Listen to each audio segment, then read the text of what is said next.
Hey, it's JP from the Junkies. Football season is finally back, and BetQL is ready to help you win more consistently this year. BetQL is an absolute game changer if you're looking to find trends to help you win. Make smarter bets on spreads, totals, player props, and more. BetQL has already helped over 300,000 people with powerful analytics and community insights. Don't fumble away your cash this football season. Visit BetQL.com for their free daily analysis today. That's BetQL.com.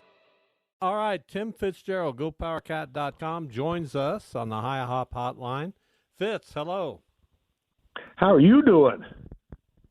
Oh, we're hanging in there. We're doing okay. How about you, my man? Well, right before my very eyes on Friday night, I saw K-State try to sleepwalk through a game and pay the price. That was uncomfortable to watch. I don't know. I didn't quite get it. Help me out.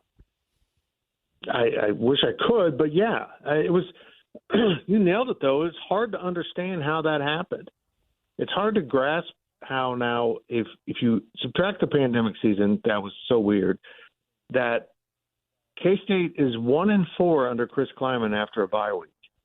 So whatever they're doing, don't do that anymore. That's my advice that I can give. Just don't do that anymore because they really weren't focused on the game. They went through the motions. They didn't look engaged at all, and it's hard to grasp. And I think some butts were chewed on Saturday at the Veneer Complex. What is this offense right now, and what is Will Howard? What do you see from him? What gives you hope? What leaves you somewhat discouraged for the rest of the season for Kansas State? It's clear he's not the same quarterback he was last year, and that's got to be tremendously frustrating for him because it's also frustrating for anyone observing. But I think a big part of that, you can't count on these receivers. They just aren't open or available. And even more troubling, we saw on Friday, guys not really running their routes. If they didn't think the ball was coming to them, they were mailing it in and just jogging through a route, which is unforgivable for any receiver. And then they weren't prepared when the ball did come their way. If these receivers that they're playing can't get it done, they're going to have to look down the roster and try some young guys. And I know Chris Kleiman said he didn't want to insert a guy like Avery Johnson into that hostile environment in the middle of a game. But, if the guys who should be equipped to handle these things aren't handling it, then why not just go with some young guys? I know that used to be the sentiment that a true freshman quarterback would never see the field, and I get that. That was once the way of the world. But right. Avery Johnson's a special case, and I guess those of us who are down here in the Wichita area who have watched him play just know how electric he can be, and this team could use a little bit of electricity, couldn't it? Yeah, that's what I get back to. I know a lot of people are clamoring for quarterback change, and I don't think you're to the point of doing that. But I do think he should be used like he was at Missouri, and I'll just say it again. I said it after Missouri. They didn't use him enough as that running threat. The fact that he wasn't prepared to come into that situation, that falls on the coaches. That falls on their scheming and a lack of preparation for this game because Oklahoma State let Will Howard run for more than 100 yards. What would Avery Johnson have done in that environment? Just, keeping the ball and running. And maybe it would change the way Oklahoma State had to defend with him on the field, and that would have shuffled the deck a little bit.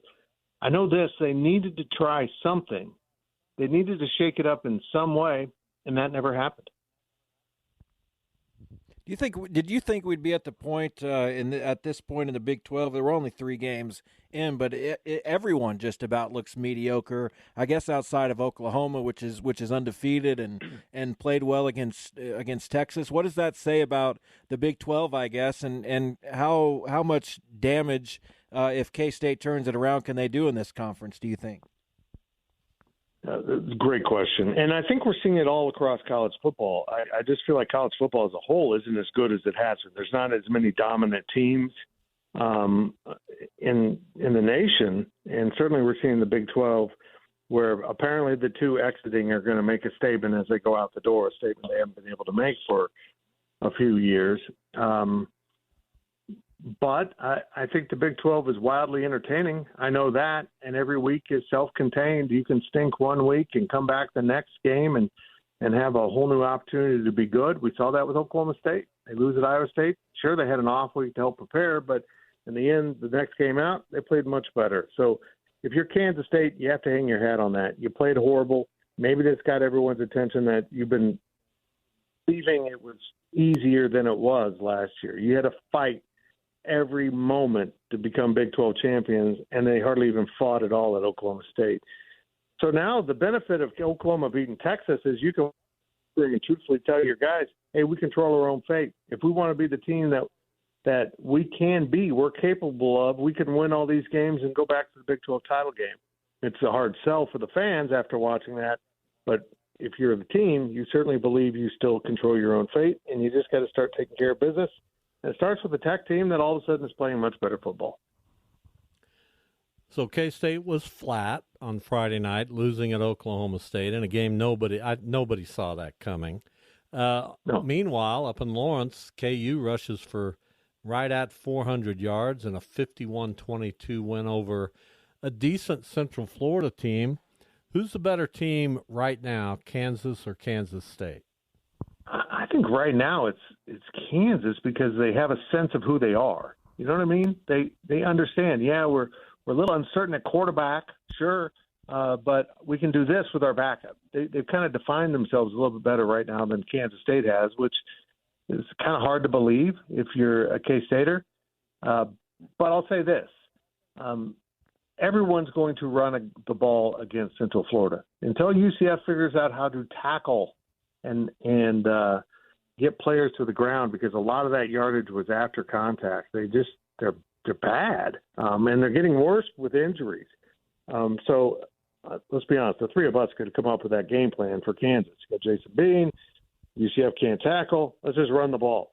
But they did it extremely well, and now ironically they also follow K-State now to go to Oklahoma State, and they've got a good lesson from K-State. What not to do. They learned from the UCF game, this is what we need to do. Now they know we can't go to Oklahoma State and be flat. We were great. We ran the ball at will, but that may not translate at all to this game. So it's going to be fun. I mean, the irony is Kansas pulled a hard schedule. They have both Texas and Oklahoma, something very few teams in the conference have on their schedule. And so that's just a huge game looming for the Jayhawks. Tim Fitzgerald, our guest. GoPowerCat.com. It's you should if you're not a K-State, if you're a K-State fan and you haven't subscribed, you need to do that immediately. So here's a question, and I know football requires 22 players, 11 on offense, 11 on defense. One player normally doesn't make a world of difference. But did Deuce Vaughn, what was his contribution beyond being one of the best running backs in the country? Do they miss him in other ways? I think they do. I think he was clearly kind of a security blanket. You know what I mean? They knew, well, if something goes wrong, Deuce can solve it. And there's a lot of truth to that. But I don't think this was about the players and how they played. I just don't think the coaches had them ready to play. They simply didn't. I don't think they had enough in their game plan to adapt. They were pretty sold on what they could do, and when that didn't work, they didn't seem to get out of it. I think this was just an overall failure of Chris Kleiman's program. He knows that, and he's going to get that corrected. I think, again, a big problem for K-State is they don't have enough guys making dynamic plays, and I'm talking about the receivers mostly. They're just not very good right now. Now, listen, I'm not going to be an overreaction guy because those guys stink, but you're so an overreaction. I'm going to say this. When you say that Chris Kleiman's going to get this corrected quickly, and he very well may do that. I was around a lot when Bill Snyder coached at K-State. I don't recall those words ever being uttered. Bill Snyder's going to fix this. It was already fixed, wasn't it?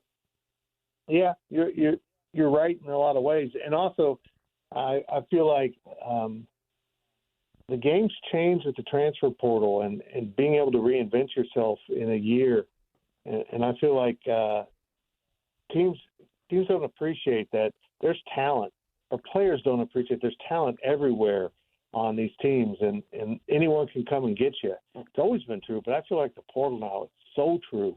You can't take anything for granted, or you're going to lose to someone you never expected to lose to, and that's what happened to K-State. But how they took for granted beating Oklahoma State in Stillwater, I'll never understand, because Chris Kleiman still hasn't done it. Tim Fitzgerald, our guest. So what you just said there brought to mind a question, because earlier in the show we talked about how college football, I don't know if you used the word down, but we said there aren't any really dominant teams. I would agree with that. But then you just said all these teams have really good players. So is it a matter that more teams have good players and it's harder to be exceptional in this day and age of the transfer portal? Yeah, I think the backups are transferring to be the starters at other programs, and that strengthens that program while weakening the other program because they don't have the same level of backup. There was a certain sense of stockpiling talent at all these schools. But now the guys can say, you know what, I want to go play. I love winning a national title or an SEC title or a Big Ten title. I want to play football. And these guys now have an easy way to get up and leave and go somewhere where they can play. And we've seen it at Colorado. We've seen it at Kansas. We've seen some programs really use the transfer portal to their advantage and elevate where they should be in the normal arc of a building a football program. That's been able to be accelerated tremendously for coaches now with the portal.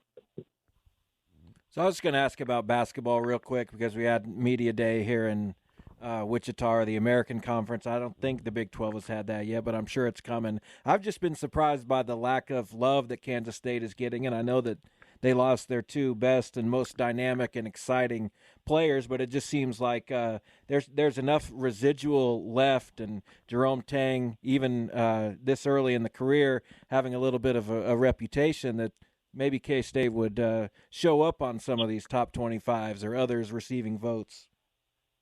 Yeah, I'm a little surprised by it too. But then again, that might just play right into what he wants to communicate to his team, that last year didn't matter. We got no credit for last year in the polls, and probably rightfully so. People are still looking at that as maybe a fluke. Let's go out there and prove them wrong. But we talk about how good the Big 12 is in football. It's not really that good this year, but it's competitive.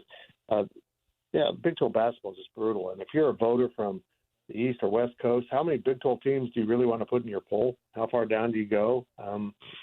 So I don't know. I think this plays to K-State's advantage, I guess is what I'm trying to say. Well, I feel like we figured something out in this interview. It was a good one. I'll get back to you when I completely know what it was. Okay, Fitz? Exactly. I really don't know what to say about what Kansas State put on the field at Oklahoma State. I kind of feel like aliens came to visit, and you're asking me to describe them. I don't know. I'm not used to seeing this. It was a weird performance by K-State. Yeah, and they got another challenging game coming up against Texas Tech. So we'll see. Thank you, Fitz. Thank you, boys. Good to talk to you.